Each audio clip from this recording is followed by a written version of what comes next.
up, guys? JT over at Team FAS Motorsports, back here in the shop again, and today we're going to be installing the Dirty Teeth Racing lift kit on this Polaris Ranger Northstar. Supposed to be one of the best kits on the market, especially going up to a 30-inch tire.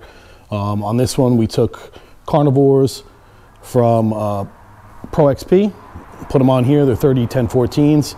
We did a 4.3 offset wheel, and when backing up at full turn, it does rub. So we're going to go ahead and install this kit and basically hopefully get that ground clearance we need. They said we should clear no problem once we have this on. So it is one of the best kits on the market for retaining stock geometry. They did a lot of research and measurements and all sorts of testing to make this one of the best kits out. So we'll go ahead and open this up, see what's inside, and then hop onto the vehicle and install it.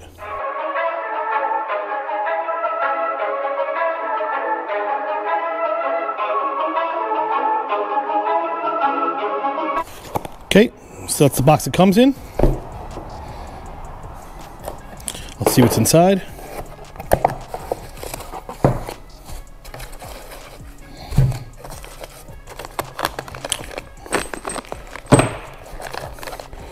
Hardware, some spacers, large zip ties. We have really nice machined brackets. Extremely clean pieces compared to some of the other bracket lifts. You know, they do make not Dirty Teeth Racing, but on the market there are a lot of different types of lift kits that you can put on these machines. Some of them are just, you know, a shock spacer, which we don't recommend. This is definitely the better way to go. So I'll take a look at these real quick.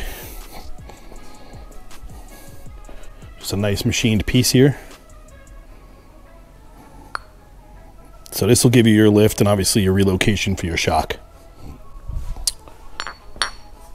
Okay, so besides the brackets, what do we have in here? You have all your hardware for bolting them in. You have the nuts for the backside. You have your spacers. These are going to be for your sway bar link spacers. And then they do give you some zip ties. If you're having some issues, you could zip tie your shocks while the machine is in the down position, and zip tie them tight, jack the machine up, and then you'll have enough space there to move and get them out. So I don't know if we'll need those, but we have them anyway. So I'm going to go ahead and get the instructions, lay out some tools, see what we need to do this install, and we'll meet you back over by the machine. Okay, so the instructions are online. So when you get the kit, there were no instructions in the kit, but we do have them in a PDF file online here that we got. So this is what they say you will need, and I'll put a list up here on the video so you guys can write this down. Metric socket sizes: 13, 14, 15, 17, and 19 millimeter. Combination wrench, which box, open end, whatever you have. 13, 14, 15, and 17. Phillips head screwdriver, a flathead, and some Torx bits. If you do need as well, it says needle nose, pliers, if there's any rivets or anything in the way of the install, and you will need your lug nut wrench to obviously remove your tires. So instructions are extremely detailed, almost like overwhelmingly detailed. They even give you all the torque specs. Everything's all broken down, extremely easy to read, very lengthy, very detailed, so you should have no problem following these. I did read through these just now completely. We're going to go ahead and speed this up and basically just tackle it, but just follow the video. That'll be the shortest way to do it, and then you'll have your final adjustments on your shock settings. Obviously the stock shocks, you'll have, you know, softness to stiffness, so you can play with those as well. Make sure you're not rubbing. You might have to do an alignment at some points, fix any issues like that after the install is done. So we'll go ahead and hop over to the machine. I want to take some measurements here and show you guys how the machine sits now, and then once everything is installed, we'll go ahead and measure again and see how much we actually gained. So they're saying about two inches or so, and that this install takes between 1 and 3 hours. So that's basically the overview of the kit. Now we'll hop on over to the machine and get the tires off and start getting this thing going. So we're going to go ahead and start by loosening up your lug nuts.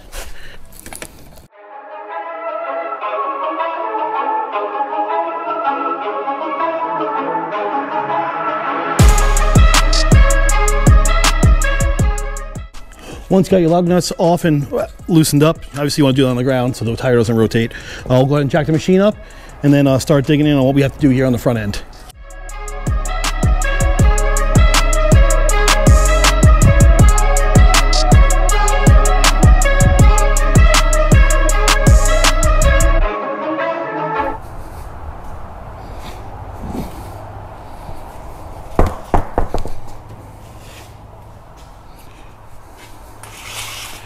All right, so basically we're going to be undoing the top of the shock here, as well as taking the top of this sway bar link off.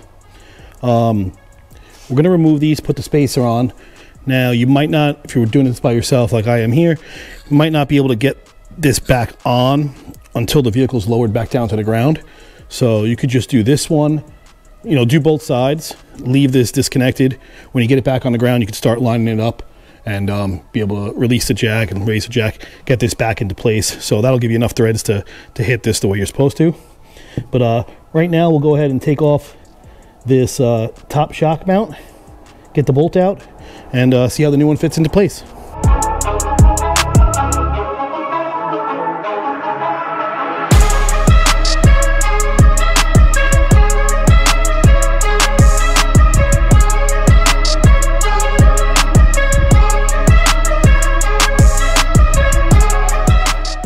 Okay, so we got our shock out of the way here. Next thing we're going to do is disconnect this sway bar link. The top shock bolt is 15 millimeter. See what size this is. This is also a 15.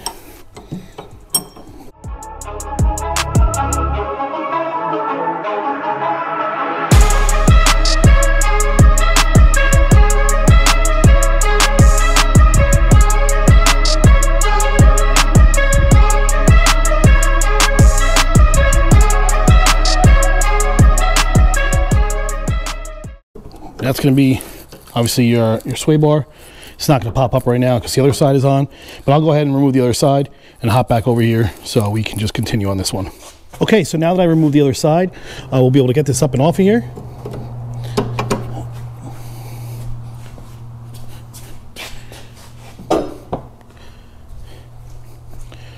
Now we'll go ahead and show you guys how to do the spacer here and then install the bracket here on the front passenger side. After that, it's the same procedure for the other side in the front. So we'll go ahead and show you the back after that. But let's get this all set up and wheel back on, and then we'll go from there. Okay, so I just wanted to quickly show you here, this is what the bushings look like.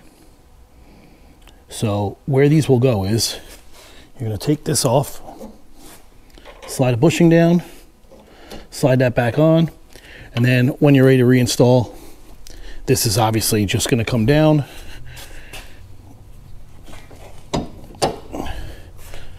Going to come down over top of that, and then you're going to put your bushing back on with your, obviously with your threaded nut. Now again, like I said, these are going to be extremely hard to get on until you lower the vehicle to the ground. The weight of the vehicle will pull up on this and give you that extra threads you need. So you'll do this on the ground when you're done, but make sure you get the spacer in there. Okay, before we get into the install here, I just want to make a quick note. I did mention it a little bit later on. It is important that you do zip tie this, like the instructions say, before you go ahead and disconnect anything. We didn't do that, obviously, and here we are having to go back and do double work. So make sure this is on the loosest setting, the softest setting, and zip tie these. You need about a 1/4 inch of clearance in here in order to get your bracket lift in and get this into place. Otherwise this just sits too high. So just want to give you guys that quick note before you do the install. You do mount this bracket onto there, and now this is going to fit up in here like this. Okay, so once your shocks are zip tied up like we were supposed to do originally, you can go ahead and slide this in. It says from the back here.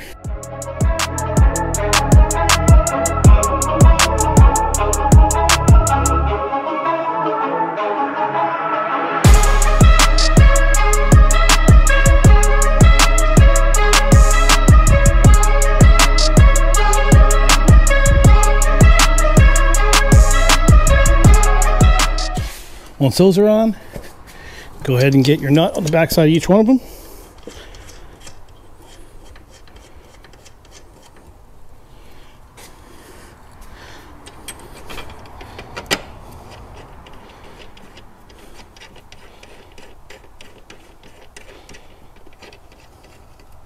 Okay, once that's it going, you'll go ahead and go back to the instructions, get the torque spec for these. So the torque on these right here is all going to be 40 foot-pounds, all 3 bolts. And then down here, you're going to do 20 foot-pounds on your spacer for the sway bar link here. So once this is all back together at the end, this is 12 foot-pounds.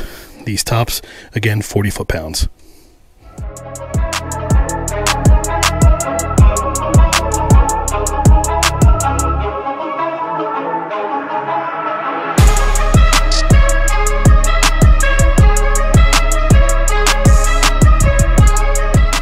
Okay, so now that we got the shock all reinstalled, the bracket kit's all torqued down correctly, we're going to go ahead and get this sway bar hooked back up. So what we'll do is, I left everything zip tied the way they told us to. We're going to lower it down to the ground. That'll obviously compress the wheel, so you can get your spacer on. You can get your top bushing on and the nut.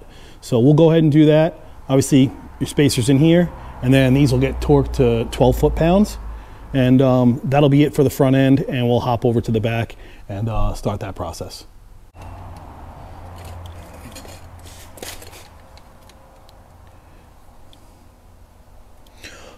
Okay, so in the instructions, as you see here, we're off as far as trying to get this bushing on with the nut for our sway bar link.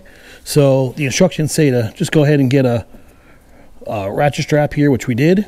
And you're going to crank this down, and that'll pull it enough to get some threads. So we're going to try to go ahead and do that right now. Okay, so we got that ratchet strap down. Let's see if it's enough here. Okay. All right, so we did get that. Now we're going to go ahead and obviously torque this to 12 foot-pounds. We're not just going to run it in with the gun like that, but that's your one side right there. So we'll hop on the other side, finish that up, and then we'll bring you guys over to the back of the machine and get that lift kit installed. Okay, so over here on the back, what they want us to do is obviously remove your tire first, and then we're going to do the same thing as the front, remove the top sway bar nut and bushing. And then once the tire's off, we'll go ahead and remove the bottom bolt out of the sway bar link as well. So this sway bar link gets a bushing spacer on the top and the bottom. And then once that's out of the way, we'll go ahead and unbolt our shock and get the bracket in there, just like we did on the front. The rear, you do not need to compress the shock or mess around with the zip ties or any of that stuff. Obviously, we should have just did that in the first place on the front. Once we went over to the other side, we had that done in about 15 minutes. That was super smooth. So just go ahead and zip tie it from the beginning, and you'll be in good shape. So over here on the rear, looks like pretty simple. So we'll go ahead and get our tire off and unbolt this stuff and get this thing buttoned up.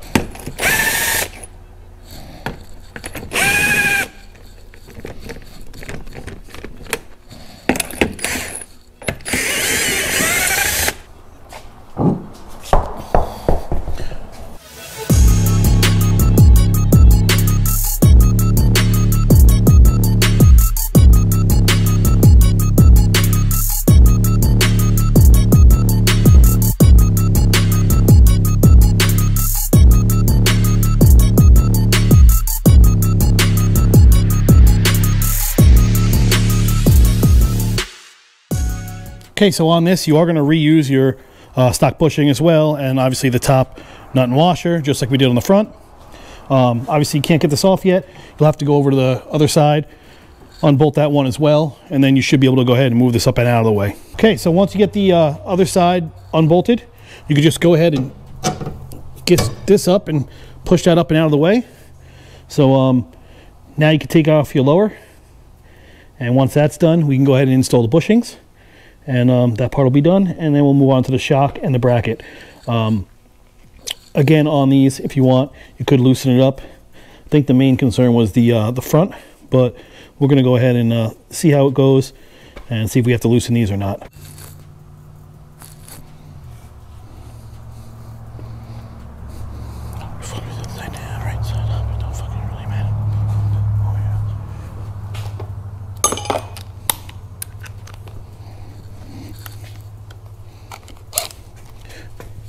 Okay, so you just bend this out of the way so you can reach it from the access hole.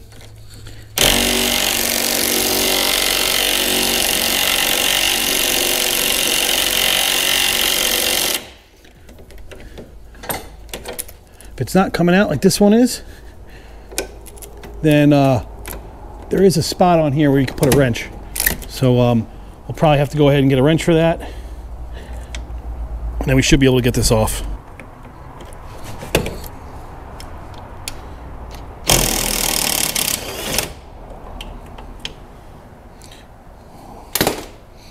Okay, so got our sway bar link off. This is the top, the one that has obviously the spot for the wrench. This is your bottom. So on the bottom, you're going to slide on a bushing, and you're going to come behind it with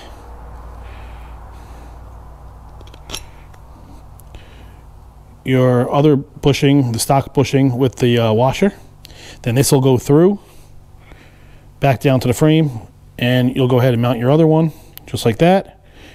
And then obviously you'll have your nut on the bottom. So the way this is going to go is just going to go right in here like that. But make sure you do have your bushing in there. And then on the top, same thing. We'll install a bushing, and then it'll go through the sway bar link here and over top with your stock nut. So same thing, top and bottom. Pretty self-explanatory. So that's like that, and that'll come on top like that. And same thing on the bottom. So they do want us to do the shock and install a bracket while this stuff is out of the way. So we're going to listen to the instructions this time, and we're going to go ahead and get this bolt out and take a look at what else we have to do. It did say we could go ahead and tilt the bed, get better access. So we'll take a look at it and see what we got to do, and hopefully get this side buttoned up pretty quickly. Okay, so we'll remove the top bolt here.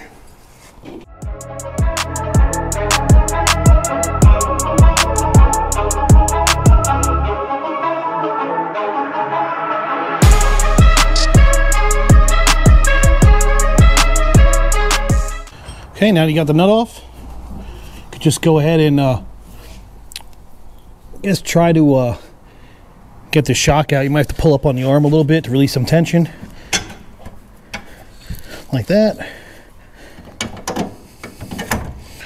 And then there you go, you can drop your arm down and your shock is out of the way. Okay, so next what they want you to do is they want us to go ahead and install this bracket onto the shock, like that.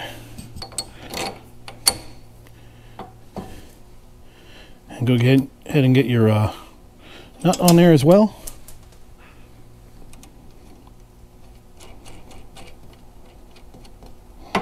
Now this is going to slide up into place. Obviously you'll have to pick up on this again to get this lined up, but that's how that'll go. So we'll go ahead and get the other hardware and get that up into place. Now you can go ahead and tighten all these to 40 foot-pounds, and then we'll go ahead and I'm going to do the other side. Then we'll come back over and we'll show you guys how to hook up the sway bar, and that is pretty much it. So this is obviously a lot easier to do on the rear than the front. So torque these, and then we'll go ahead and show you how to do the sway bar. Okay, so again, I just want to show you guys quick. This is the top that has the spot for the 8mm, and this is your bottom. Spacers are going to go inside on both. So this one, this washer is on the bottom of that. You do have another one that's in there. And on this one, you have your bushing, your spacer, and then it's going to go on the bottom. So just make sure you have it in that order, and then we'll go ahead and get these on. Okay, so now that everything's all buttoned up and torqued, again, 40 on these, 14 on the bottom, and 14 on the top is what we're going to do. So just get your ratchet strap again.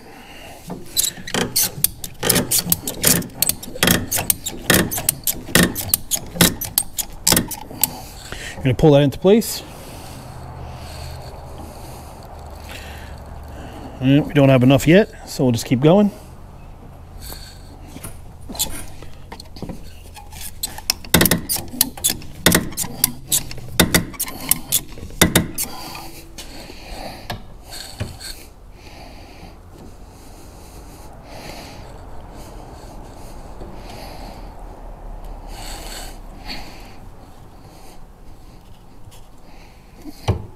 Not yet on that one either.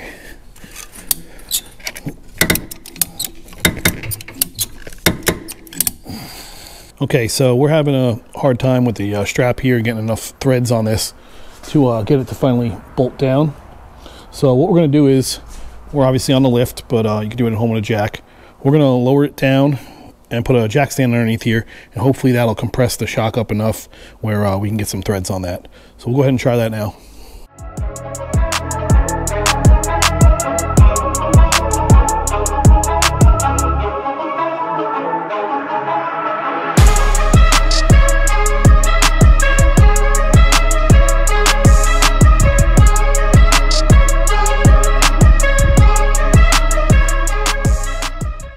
Okay, that definitely helped doing that.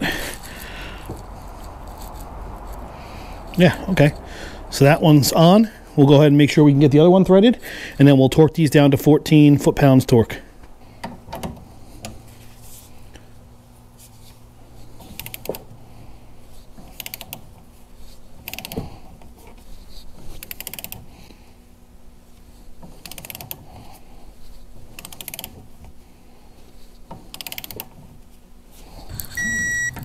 Okay, so that's 14 on the top.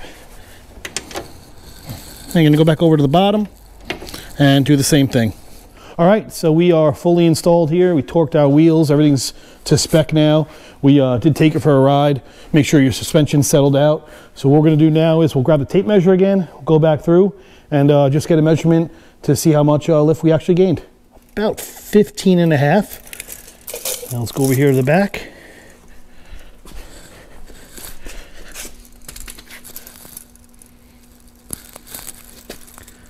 And here in the back, we are at just a little over 16. So about 2.5 inches. We gained 2.5, almost 3 in the rear. I think the rear has to settle out a little bit more, but I would say a good 2.5 inches all the way around. Okay, so that's going to wrap it up on the Dirty Teeth Racing lift kit for the Polaris Ranger. Available, of course, on our website, teamfasmotorsports.com. Or you can always give us a call at the shop, 914-799-5558. If you have any questions about the install process or any questions about the lift itself, always feel free to drop us a comment. We're happy to respond and take care of you guys. Anything else, any other comments, go ahead and leave them. If you enjoyed the video, go ahead and click like. And as always, click subscribe. We'll get you up to date on all the newest products, all the installs, our rides, events we go to, and of course any of the giveaways that are absolutely free that we do monthly. We haven't done them in probably about 2-3 months now. We kind of slacked off. We were just too busy with Camp Razor and stuff like that while we were away. So we are going to fire one off here. We do have some giveaways coming from Polaris, and we do have some giveaways coming from some of the other approved vendors and sponsors of some of the Facebook groups that we work with. So definitely go ahead and hit subscribe, and we'll catch you on the next one. Thanks for watching, and take care.